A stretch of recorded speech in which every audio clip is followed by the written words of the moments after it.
Olá, terça-feira, 10 de março de 2026. Faltando menos de 7 meses para a realização das eleições, o TSE divulga calendário eleitoral. O resumo dos fatos que marcaram a sessão ordinária na Assembleia Legislativa nesta terça. Você vai saber também como fica o tempo para o restante do dia.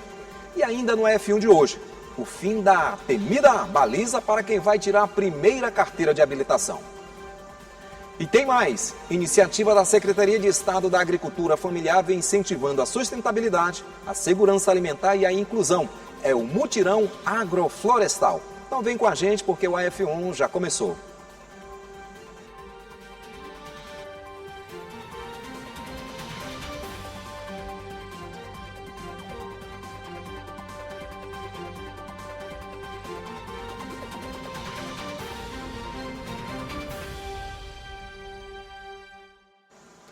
Deputados estaduais estiveram reunidos em sessão ordinária e deliberativa na manhã de hoje. Os detalhes com a jornalista Milena Dutra. Seja bem-vinda, Milena. Olá, muito boa tarde, Joelson. Boa tarde a todos que nos acompanham aqui pela TV Assembleia. Nós assistimos à primeira sessão plenária desta semana. Foi uma sessão com pronunciamentos na tribuna, no pequeno expediente, no grande expediente e no tempo final da sessão plenária. A deputada Andréa Martins Rezende foi a primeira a se pronunciar. Ela destacou a realização da sessão solene alusiva à Semana Estadual do Rim, instituída aqui no Estado por meio de lei da autoria dela. O deputado Antônio Pereira destacou os avanços da UEMA-Sul. O deputado Aloysio Santos também subiu à tribuna hoje falando sobre a recuperação da BR-222. Esses foram apenas alguns destaques. Sessão plenária amanhã, a partir das 9h30 da manhã, com transmissão ao vivo aqui pela TV Assembleia. E hoje está prevista nova reunião da Comissão de Constituição e Justiça a partir das 2h30 da tarde aqui no Parlamento Estadual. Esses foram os destaques. Eu volto contigo. Ok, obrigado, Milena. E em comemoração à Semana Estadual do Rim, a Assembleia Legislativa realizou a solenidade para homenagear profissionais da área da saúde que desempenham um papel importante no atendimento de pacientes renais crônicos. A sessão solene foi proposta pela deputada estadual Andréa Martins Rezende em comemoração à Semana Estadual do Rim, instituída no Maranhão por meio de lei de autoria da parlamentar. Ela também destacou a importância do acolhimento e atendimento ao paciente renal crônico. A Semana Estadual do Rim, que é esse momento onde a gente conclama a sociedade, aos profissionais de saúde, às instituições, o poder público, a falarmos sobre prevenção, sobre informação, sobre acompanhamento dos pacientes que já têm a doença. A solenidade contou com a presença de profissionais da saúde que atuam diretamente no atendimento de pacientes renais crônicos e em serviços como hemodiálise e transplante. É uma doença que é silenciosa, 90% a 95% das pessoas que têm essa doença desconhecem essa situação e muitas vezes elas vão fazer o diagnóstico em estágios muito avançados da doença. Então a gente precisa de momentos como esse, a gente agradece muito a Assembleia Legislativa por abrir as portas para a nossa sociedade, para os pacientes, para os profissionais, para que a gente possa divulgar, aumentar mais ainda a sensibilização para essa causa renal. A universidade, o hospital universitário, ele guarda um pioneirismo no atendimento desses pacientes, mas também na formação de recursos humanos para o sistema público. Advém daí o pioneirismo. Entretanto, o hospital está sempre muito engajado em todas as políticas que vão colaborar, que vão apoiar, não só o assistir, mas o acompanhar desses pacientes. Durante a sessão solene também foram feitas homenagens a profissionais da área da saúde que desempenham um papel importante na sociedade no que diz respeito ao atendimento de pacientes renais crônicos. Entre os homenageados estava o Dr. Natalino Salgado, um dos médicos nefrologistas pioneiros no atendimento a pacientes transplantados no Maranhão. Dia 2 de agosto de 1978, quando eu voltei do Rio de Janeiro, já foi com a máquina, né?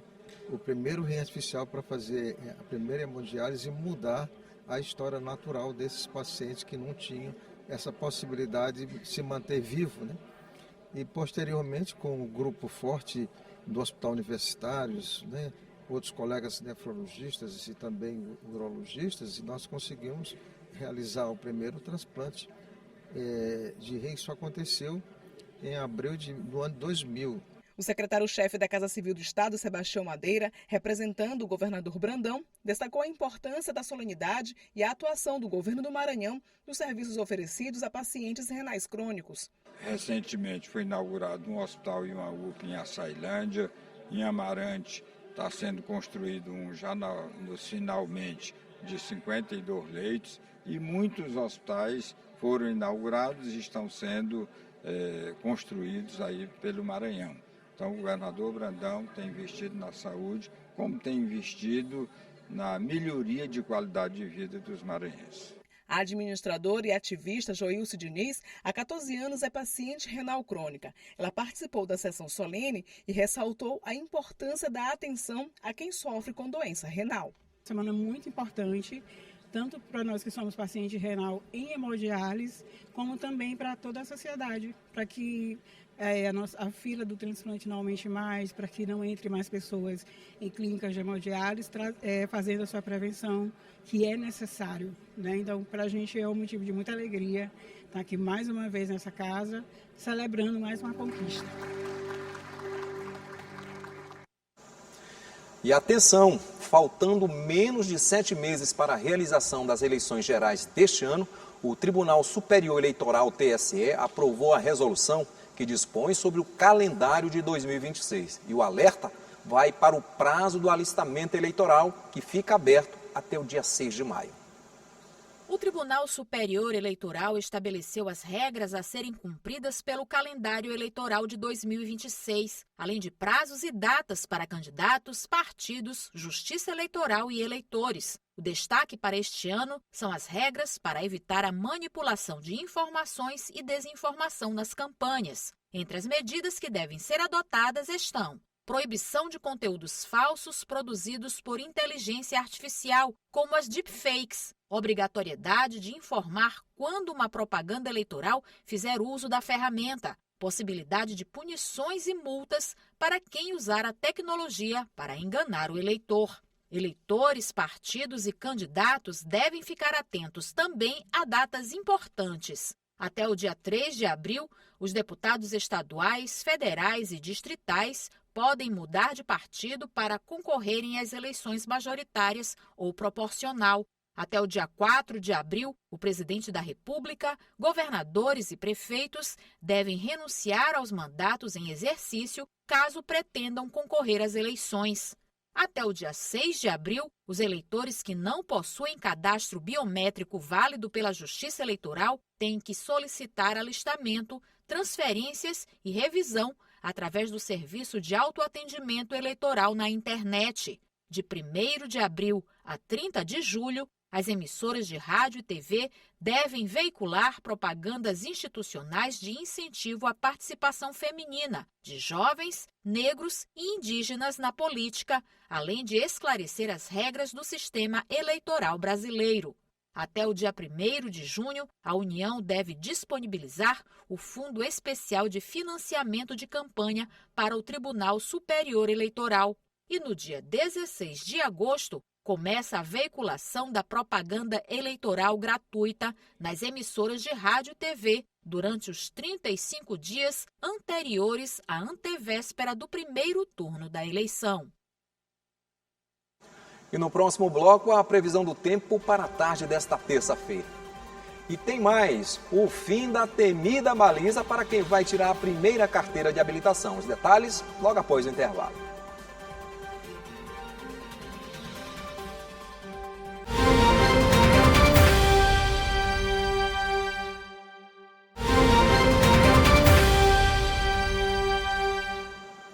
Para muitos motoristas, realizar uma baliza ainda é motivo de insegurança. O medo de não acertar colocar o veículo na vaga é companhia frequente no trânsito de quem não possui muita habilidade ao volante, principalmente daqueles que irão tirar a primeira habilitação. Mas isso está mudando. O Departamento Estadual de Trânsito do Maranhão, o DETRAN, já está fazendo avaliação prática para quem tira a primeira habilitação, com mudanças realizadas no final de 2025. 3 alterações são consideradas como principais, mas uma chama a atenção por acabar com um dos maiores medos de quem tenta se habilitar: a baliza. Na verdade, a baliza foi substituída por outra manobra. Agora, o candidato à habilitação faz primeiro a prova de tráfego e, na volta, ele faz uma manobra de estacionamento, mais real ao que é feito no dia a dia. A baliza anteriormente era uma coisa muito técnica, uma manobra que exigia ali uma precisão, existia um tempo. Por exemplo, para a categoria B, eram 3 minutos que você tinha para poder chegar e balizar o veículo. E se nessa baliza você deixasse o veículo distante do meio-fio mais que 50 centímetros, você estaria eliminado, por força do que dispunha lá atrás a resolução 789 do CONTRAN, que agora já está revogada. E o que houve nessa mudança? Ela buscou justamente assemelhar a realidade de fato do trânsito. Porque na realidade, como é que funciona? Você sai de sua casa para ir para o seu trabalho, para o shopping, para o supermercado, e lá que você faz o estacionamento. Então, como é que funciona a partir de agora? Na verdade, desde o início das atividades do ano. Basicamente, o candidato inicia o percurso com a banca avaliadora e, ao retornar, é que se faz essa manobra de estacionamento, portanto, integrada ao trajeto. Segundo o DETRAN, a atualização busca alinhar o exame prático de direção da categoria B às diretrizes do Manual Brasileiro de Exames de Direção Veicular. Outra mudança destacada diz respeito à pontuação do candidato. O candidato vai começar com 0 pontos, ele pode ir até 10. À medida que ele for cometendo cada infração, vai colocando-se um peso naquela infração. A exemplo, infração leve equivale a 1 ponto. Infração média, 2 pontos. Infração grave, 4 pontos. E infração gravíssima, 6 pontos. Se nesse percurso dele ele cometer uma infração gravíssima e uma grave, 4 pontos, ainda assim ele estará aprovado, certo? Mas muitas pessoas acreditam que isso é a facilidade. Na verdade, não é facilidade, é justamente porque você, um condutor real, no trânsito real, você comete infração. Não tem uma coisa ali que vai disciplinar de forma divergente. Então, justamente pelo que eu falei há pouco, é essa proximidade com o trânsito real que fez essa alteração. A terceira mudança trata do uso de carro automático e da implantação de um termo de responsabilidade sobre o uso de veículos de terceiros. No caso em que a propriedade de terceiros, por exemplo, é meu pai, eu completei 18 anos, meu pai quer já que eu tirar a minha habilitação. O que ele vai fazer? Basicamente, se o carro é dele, ele vai, tem a portaria que saiu dos exames, ele vai baixar aquela portaria. Lá nos anexos existem 2 termos. Um termo de responsabilidade, que é do candidato, e um termo de autorização de uso do veículo, que é do proprietário. O proprietário vai dizer, olha, eu estou cedendo meu carro para que fulano, ciclano, faça a prova nesse carro, certo? Então, a responsabilidade dele. E o segundo, o termo, é o do candidato. O candidato está dizendo que ele está apto para fazer aquele exame e qualquer situação que advir dali, ele pode e será responsabilizado pelos atos. A baliza mete medo em muita gente. Mas agora é hora de conferir como fica o tempo para o restante do dia. Os detalhes com ela, Paula Torres.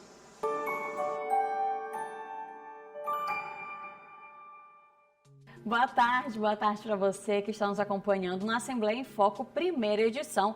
E olha só, nós já vamos começar com um alerta que o Instituto Nacional de Meteorologia emitiu para 215 municípios do nosso estado por conta das chuvas. Então vamos ver como fica o tempo aí nessa terça-feira aqui em São Luís, em algumas cidades que foram emitidos esses alertas.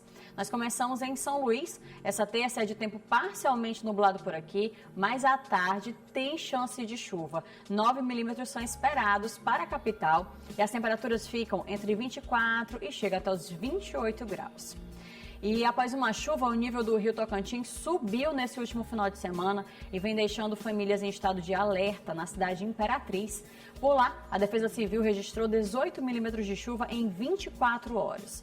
O nível do rio chegou a 7 metros acima do marco zero e a Defesa Civil segue monitorando as áreas de risco e orienta os moradores de regiões próximas a rios, riachos, a ficarem atentos por conta do nível da água e as recomendações das autoridades. E nessa terça, não muito diferente, são esperados 24 milímetros de chuva lá na região, na parte da tarde. Então, fica o nosso alerta aí aos moradores por conta do alto volume de chuva.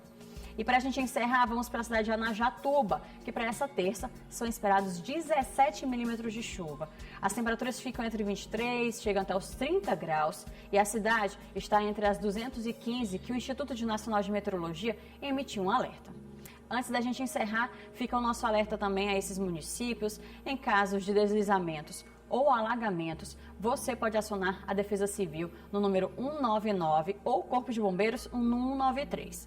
Além disso, você também pode mandar uma mensagem com o CEP de forma gratuita para a Defesa Civil com o número 40199 para receber os informes. É isso, boa semana e a gente volta amanhã.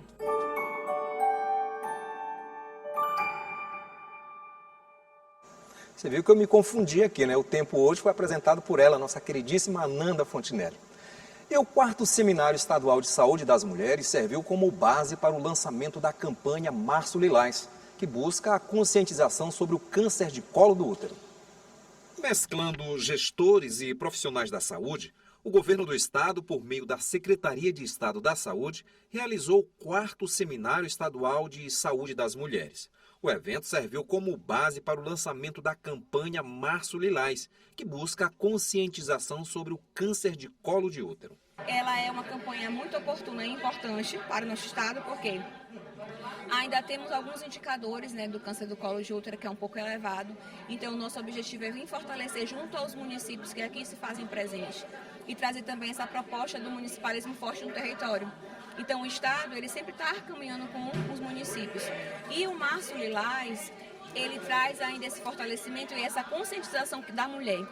Desde ali do início que ela começa a sua fase, né, ovulatória, até ali os 49 anos, ou para além disso, que é quando ela entra na menopausa, que a gente chama de mulher em idade fértil, que é a MIF. A gente precisa fazer com que essa mulher ela tenha acesso à garantia da saúde dela, onde ela possa fazer o preventivo dela de forma anual ou semestral, porque é no ato do exame que ela vai, com o diagnóstico, descobrir se ela é portadora do vírus e se ela tem câncer. Esta coordenadora da Secretaria de Estado da Saúde observou que o estado ainda apresenta muitos casos de câncer de colo de útero. E o enfrentamento desta realidade se faz com diálogos e ações. Nós tivemos um número bem expressivo em 2025 e já em 2026 nós já temos 33 casos registrados, né, pelo painel de oncologia do Brasil, e a gente tem aí o recorte Maranhão já apresentando 33 casos. Então a gente precisa mudar essa realidade, por isso a Secretaria de Estado da Saúde, ela traz essa mobilização junto ao território, junto aos municípios, para que a gente intensifique a mobilização junto às mulheres sobre a importância da prevenção do câncer de colo de útero. A cerimônia de abertura foi realizada no auditório Fernando Falcão, na Assembleia Legislativa. A programação incluiu debates sobre políticas públicas e estratégias de fortalecimento da atenção integral à saúde das mulheres no Sistema Único de Saúde, SUS. No próximo bloco, os assuntos que são destaques no portal de notícias da Assembleia Legislativa. E ainda, a ação da Secretaria de Estado da Agricultura Familiar vem incentivando a sustentabilidade, a segurança alimentar e a inclusão. É o Mutirão Agroflorestal. A gente volta já já.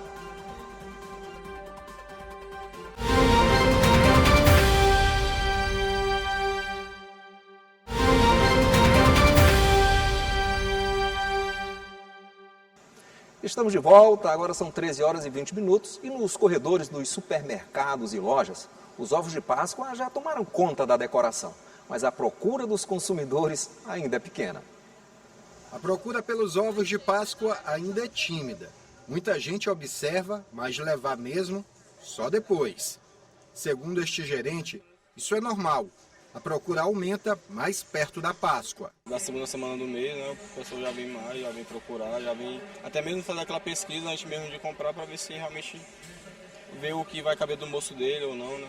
Para evitar prejuízos, o consumidor precisa ficar atento a algumas especificações dos produtos. Segundo o Instituto Nacional de Metrologia, Qualidade e Tecnologia, o Inmetro, é preciso observar o peso dos ovos. Muitos possuem peso bruto e peso líquido. Isso acontece quando o ovo vem acompanhado de brinquedos, outro item que deve ser observado. A gente tem duas marcas, né, que realmente trabalham mais com esse tipo, que são essas que o cliente já vê que tem um brinde. Aí o cliente que quer dar quer marcar aquela data, né, comemorativa na criança, ele vai lá, compra um ovo, além de ele comer o ovo, vai ter um brindezinho para ele brincar depois também, né? O consumidor deve ficar atento se o ovo possui o selo do Inmetro. É ele que garante que o produto passou por todos os testes possíveis e que atende aos padrões de segurança. Até a Páscoa, a decoração não deve mudar muito por aqui, mas não vão faltar opções para presentear alguém. Com certeza, a gente está bastante preparado para esse ano de Páscoa, né? Então a gente está com um estoque bastante surtido, então se o cliente quiser vir procurar, com certeza vai encontrar aqui na nossa loja. E vamos dar uma olhada no que é destaque no portal de notícias da Assembleia Legislativa. Boa tarde, Eula. Olá, Joelson. Boa tarde para você e para todos que acompanham a Assembleia em Foco primeira edição. Vamos aos destaques do portal desta terça-feira. Pautas Femininas aborda ações da Secretaria da Mulher de combate ao feminicídio. Diário da Manhã mostra como ter acesso ao Dívida Zero 2026. O programa de negociação de débitos foi iniciado nesta segunda-feira e segue até a próxima sexta-feira em São Luís e no interior. E Iracema Vale participa de evento em alusão ao Dia Internacional da Mulher e do lançamento da cartilha Proteja Seu Bolso, Mulher. E se você quer saber mais sobre essas e outras notícias, acesse o nosso site al.ma.leg.br. Uma boa tarde a todos e eu volto com você, Gelson. Obrigado, Eula. E uma iniciativa da Secretaria de Estado da Agricultura Familiar vem incentivando a sustentabilidade, a segurança alimentar e a inclusão. É o Mutirão Agroflorestal, uma ação que fortalece a agricultura e promove mais assistência a quem precisa.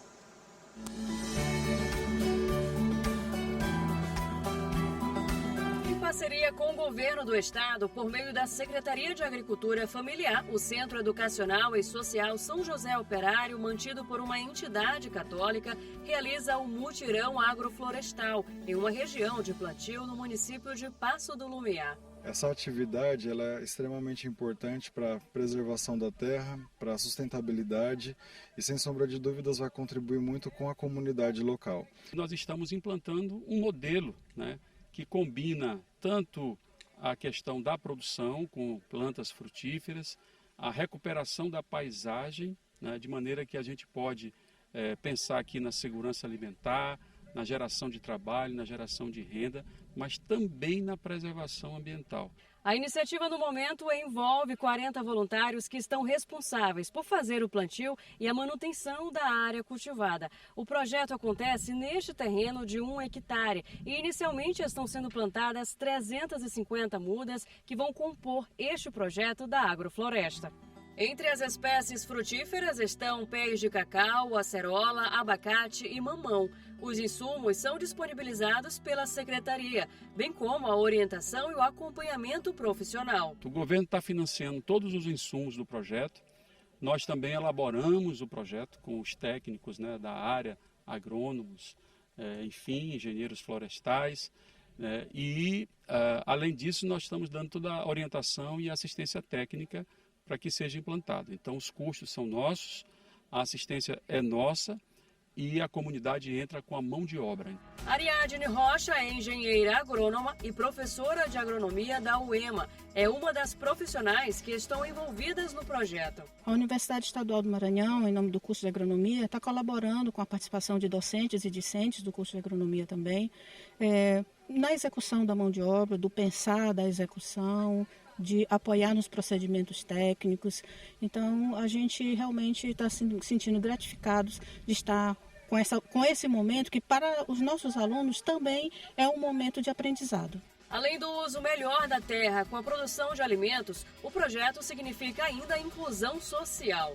Entre os voluntários estão pessoas com deficiência, que têm a oportunidade de desenvolver conhecimentos e novas habilidades, como a Ariadna, que está comprometida com o plantio das mudas. Aqui a gente achou muito bom a gente estar aqui hoje, porque é nosso trabalho para a gente estar aqui. Muito importante. A gente plantar abacate, cacau. O projeto é pensado a longo prazo, pois só em alguns anos as frutíferas poderão dar retorno.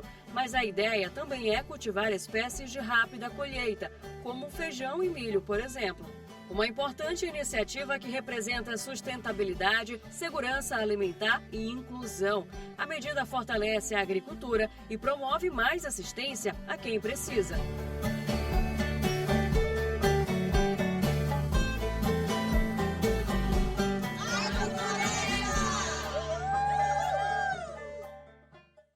E o Assembleia em Foco, primeira edição, vai ficando por aqui. Obrigado pela sua companhia. Para rever esta reportagem, todo o conteúdo jornalístico produzido pela Diretoria de Comunicação da Assembleia Legislativa, acesse o nosso portal. Uma excelente tarde para todos nós.